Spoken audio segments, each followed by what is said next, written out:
Assalamualaikum warahmatullahi wabarakatuh. Waalaikumsalam warahmatullahi wabarakatuh. Bagaimana kabarnya hari ini, anak-anak? Alhamdulillah, luar biasa. Allahu Akbar. Kali ini saya cek ombak dulu ya. Siap.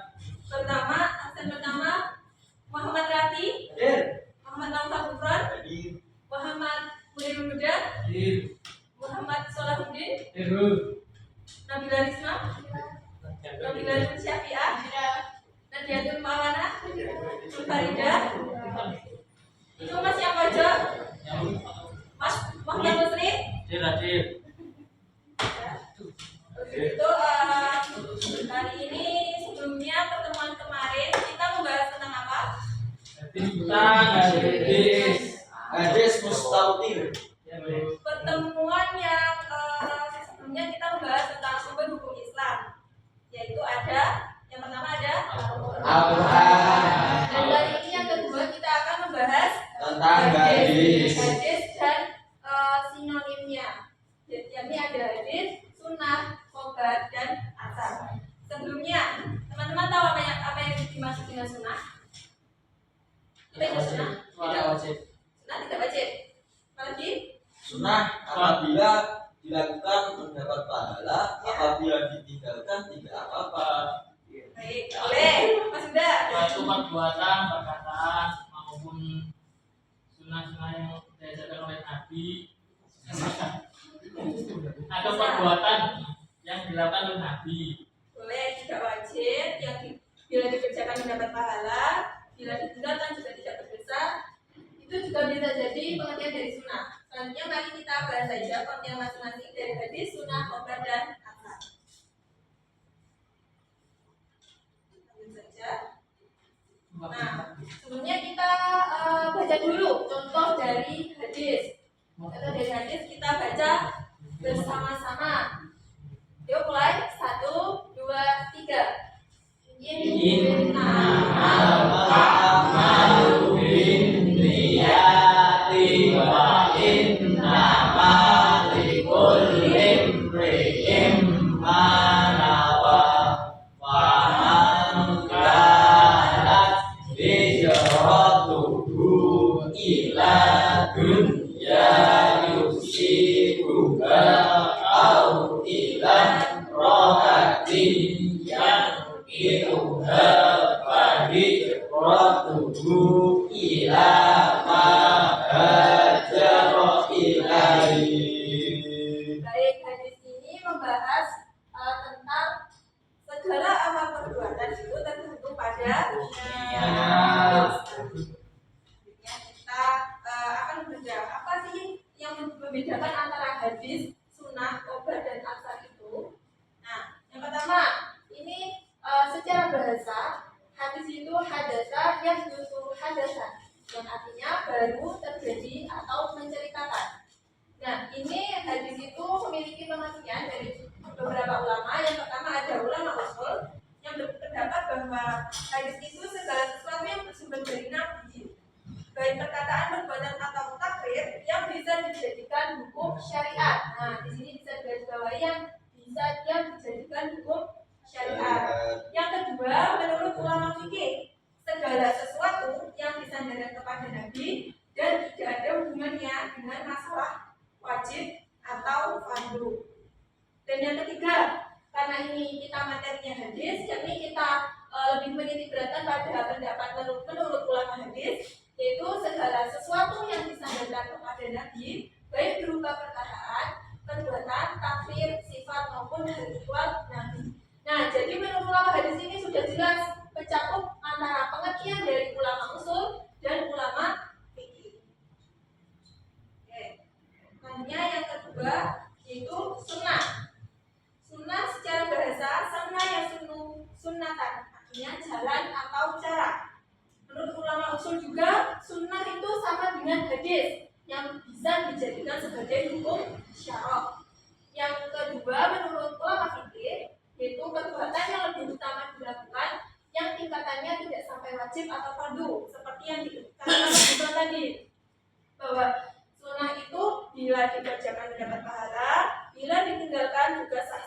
saja. Terus yang ketiga, menurut ulama hadis, yakni segala sesuatu yang bersumber dari Nabi, baik perkataan, perbuatan, takrir, tabiat, budi pekerti, maupun perjalanan hidupnya, baik sebelum beliau akan menjadi rasul maupun sesudahnya. Jadi yang membedakan antara hadis dan sunnah itu yang paling utama pada sebelum beliau diangkat menjadi rasul dan sesudah diangkat. Jadi sunnah itu semua perbuatan beliau, kebiasaan-kebiasaan baik beliau itu dijadikan sunnah.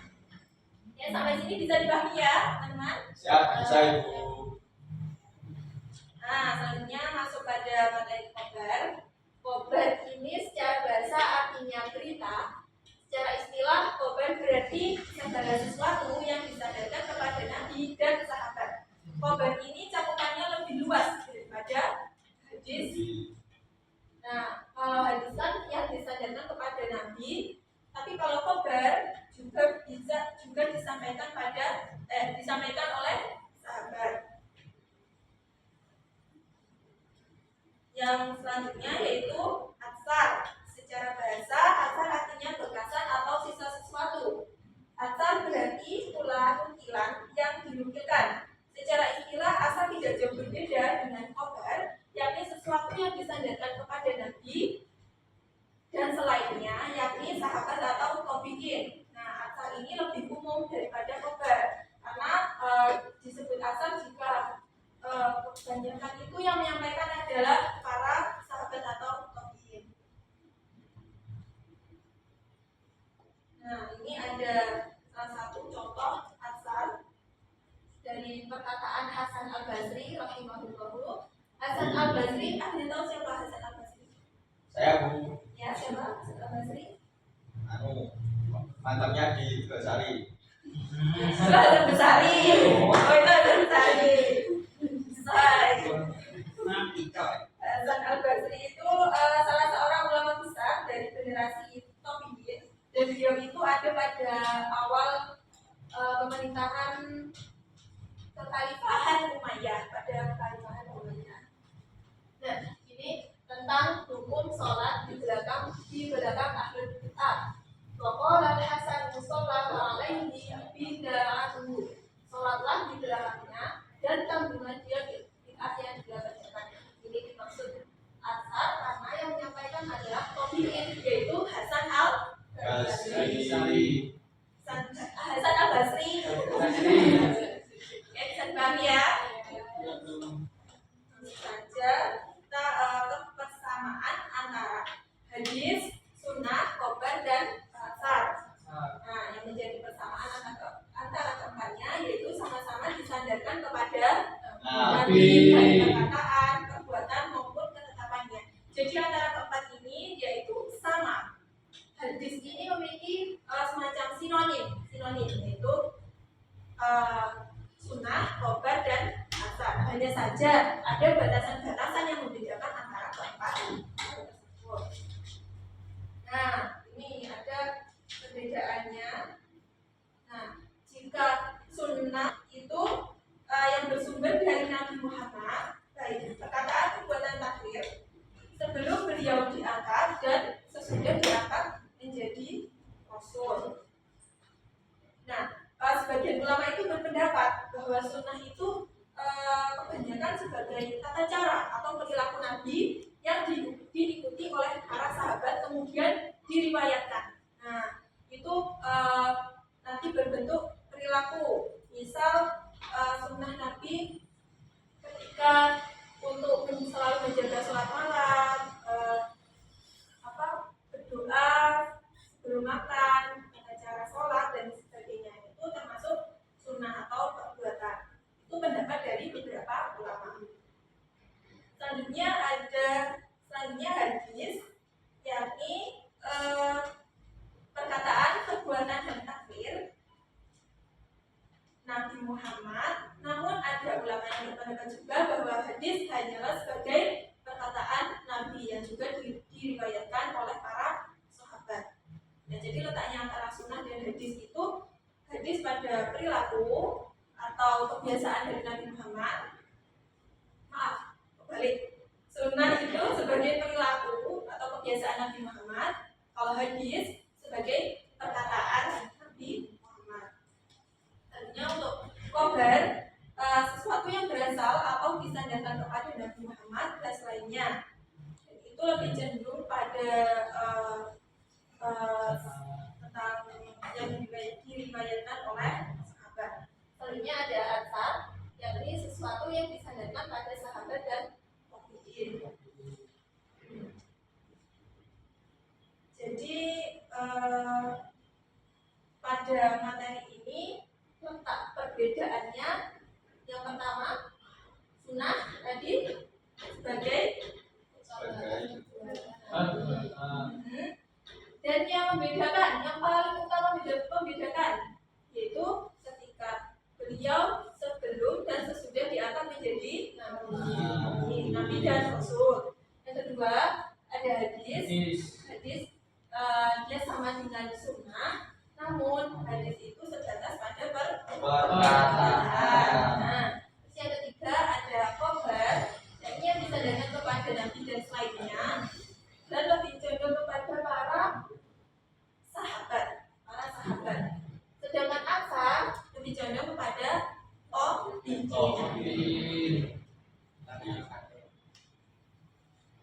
Nah, sekian belajar kali ini. Mungkin ada yang ingin bertanya, ada yang kurang dipahami, ya? Ya silakan. Ya, monggo. Silakan. Oke, cukup sekian belajar kali ini. Jika memang tidak ada yang ingin ditanyakan, berarti ya. Kan ada hadis yang mengatakan bahwa segala perbuatan itu berasal dari niat. Kalau niat tapi nggak jadi melakukan, ini gimana? Niat tapi tidak jadi melakukan. Udah niat tapi nggak jadi melakukan. Nah, jadi niatnya itu dalam pekerjaan apa ini? Misal mau jogging, ya. niat jogging, tapi biasanya nggak jadi. Terus yang ditanyakan masalahnya? Ya itu niatnya gimana? Niatnya kalau yang dalam konteks ini tadi yang dimaksudkan niat dalam hati. Jadi jika memang udah niat jogging tapi nggak jadi, itu balik lagi ke diri sendiri ya. Iya, kenapa kok nggak jadi? Misalnya jogging di mau, gitu. Nah kalau dalam di sini itu segala amal perbuatan tergantung pada niat. Ya, jadi amal tergantung pada niat. Gimana? Kalau jika memang sudah paham semuanya, ini ada bukan, ini ada hadiah.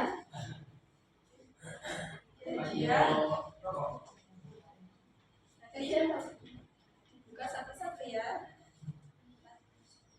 Satu-satu.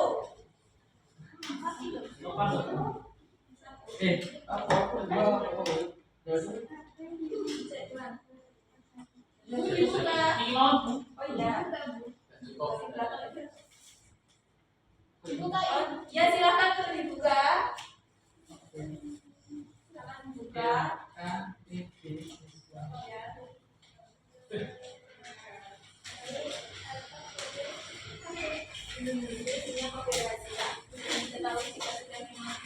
Membaca atau maksudnya ketika sudah membaca. Nah, itu nanti silakan dikerjakan. Cukup yang bagian bawah saja, yaitu buatlah peta konsep sederhana tentang perbedaan hadis, sunnah, khobar dan atsar. Sederhana saja, yang penting memuat poin-poin antara perbedaan empat hal itu: hadis, sunnah, khobar dan atsar. Silakan.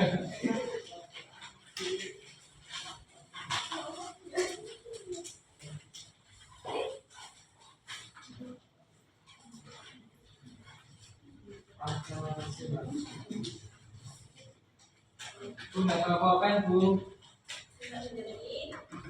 Ya, oke.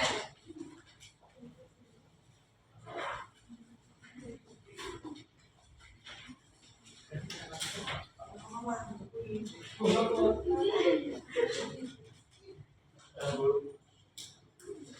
kalau sudah dibuka lagi ya yang ada. Jangan lupa identitasnya ditulis. Nama dan kelas. Akan ditulis.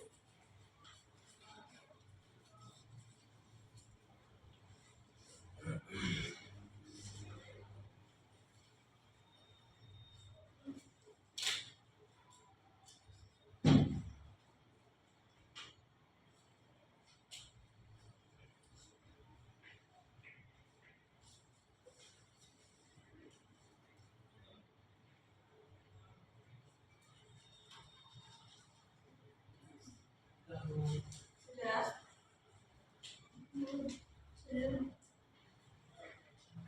Jadi sudah bisa dilipat lagi lalu dikumpulkan kembali ya. Sudah. Lagu.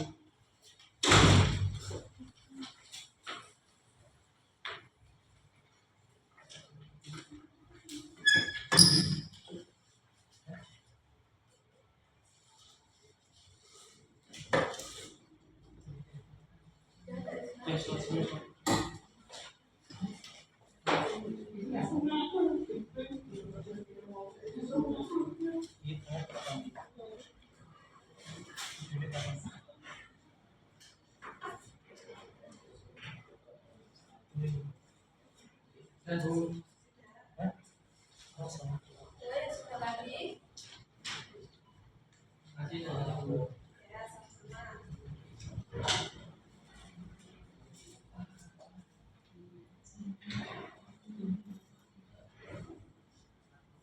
Ayo yang belum durasi.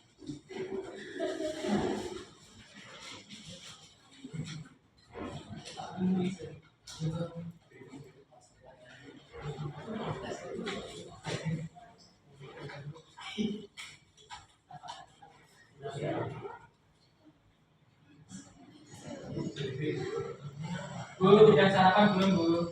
Oh, hari ini belum sarapan saya. Kenapa? Puasa lah, Bu. Puasa. Ya, insya Allah siap.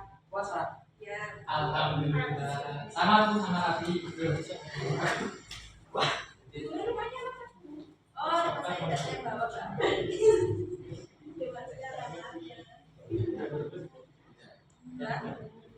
Ya, sudah.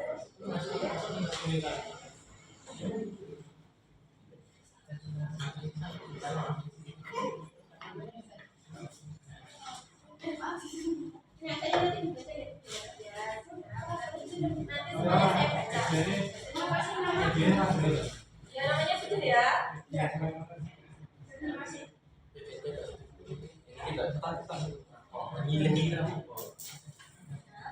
Baiklah, kalau begitu kita akhiri saja.